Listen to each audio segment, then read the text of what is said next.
पङ्कजवासिनि देवसुपूजित सद्गुणवर्षिणि शान्तियुते जय जय हे मधुसूदन कामिनि आदिलक्ष्मि जय पालय माम्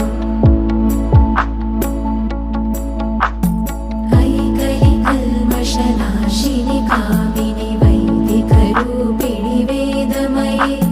क्षीरसमुद्भव मङ्गलरूपिणि मन्त्रनिवासिनि मन्त्रनुते मङ्गलदायिनि अम्बुजवासिनि देवगणाश्रितपादयुते जय जय हे मधुसूदन कामिनि धान्यलक्ष्मि जय पालय माम् जय वरवर्षिणि वैष्णवि भार्गवि मन्त्रस्वरूपिणि मन्त्रमये सुरगणपूजित शीघ्रफलप्रद